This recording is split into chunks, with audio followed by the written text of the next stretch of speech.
I want to say a few things about recent events in Israel.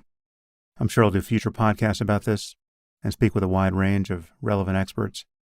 But for the moment, I'd like to say something brief that stands a chance of being useful as we watch the initial expressions of support for Israel begin to decay as it wages war in Gaza and perhaps beyond. As many of you know, I've spent years talking about the clash, as I see it, between Western civilization and Islam. Specifically, I've spoken and written about the connection between the actual doctrines of Islam and jihadist violence. Of course, this violence has fallen out of the news in recent years, especially since the collapse of the Islamic State. Even I've stopped thinking much about it. But I've been under no illusion that the problem has gone away. Now, those of you who have been following my work for 20 years know that I've said everything I have to say on this topic, ad nauseum.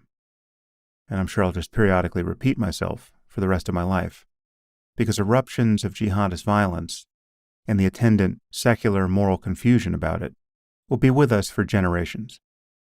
However, I don't want to rehash any of my criticism of Islam here. I'll just briefly remind you of what I believe, which is that there is no possibility of living in peace with jihadists. So whether we want to admit it or not, we are perpetually at war with them. And we must win a wider war of ideas with everyone both within the Muslim world and outside it who is confused about that. And there are legions of the confused. And there's no place on earth where the truth about jihadism is more obvious or excruciating, and the moral confusion about it more reprehensible than Israel today. But leaving all of that to one side, for the moment I'd like to make a very simple point that really shouldn't be at all controversial, because it doesn't prejudge any of the questions that people might disagree about. You don't have to agree with me about Islam, or about the role that it plays in inspiring conflict. The point I'm making now says nothing about the causes of the recent violence in Israel.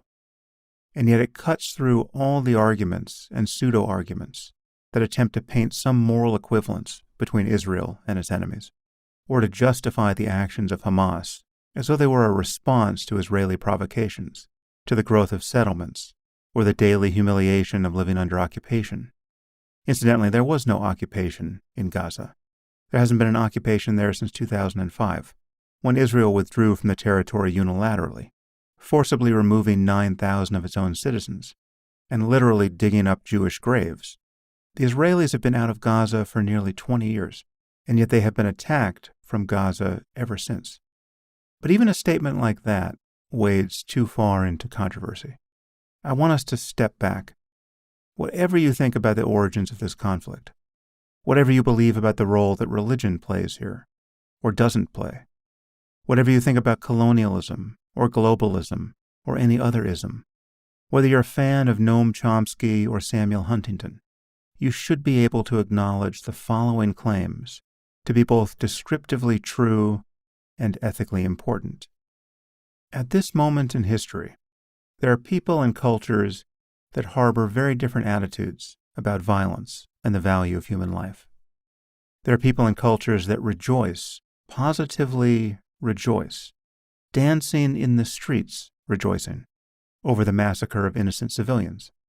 Conversely, there are people and cultures that seek to avoid killing innocent civilians and deeply regret it when they do, and they occasionally prosecute and imprison their own soldiers when they violate this modern norm of combat. There are people and cultures who revel in the anguish of hostages and prisoners of war, who will parade them before cheering mobs and often allow them to be assaulted or raped or even murdered. They will desecrate their bodies in public, and all of this carnage is a cause for jubilation. Conversely, there are people and cultures who find such barbarism revolting, and again would be inclined to prosecute anyone on their own side who took part in it. In short, there are people and cultures who revel in war crimes, and who do not hide these crimes or their celebration of them, but rather proudly broadcast their savagery for all the world to see. Conversely, there are people and cultures who have given us the very concept of a war crime as a sacred prohibition, and as a safeguard in the ongoing project of maintaining the moral progress of civilization. At one point to concede, and this will absorb all the nuance and nonsense that may be percolating in the brains of many listeners.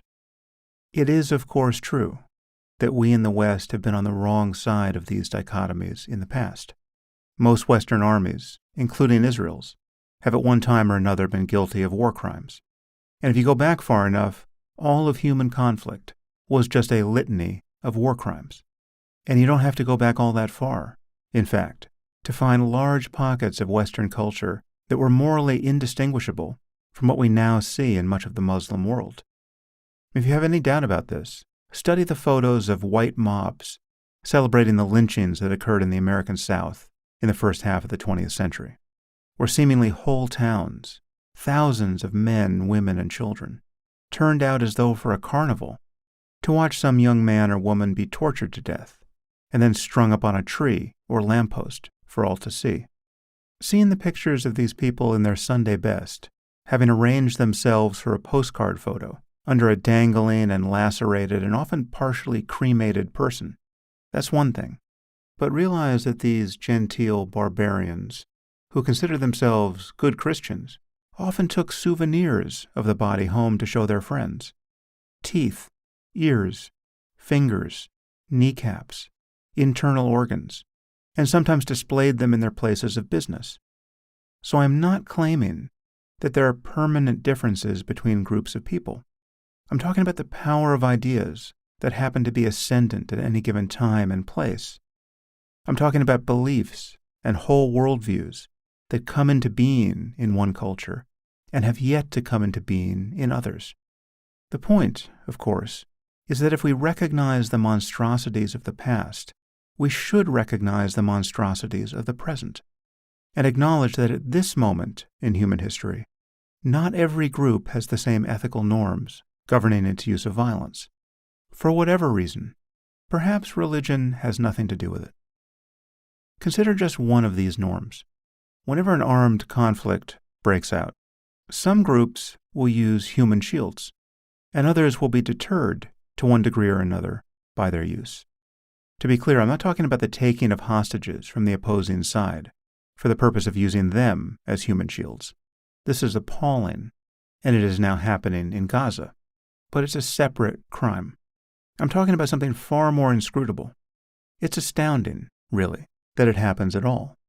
I'm talking about people who will strategically put their own non-combatants, their own women and children, into the line of fire so that they can inflict further violence upon their enemies, knowing that their enemies have a more civilized moral code that will render them reluctant to shoot back for fear of killing or maiming innocent non-combatants.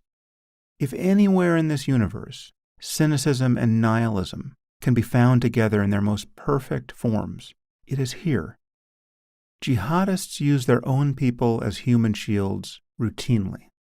Hamas fires rockets from hospitals and mosques and schools and other sites calculated to create carnage if the Israelis return fire.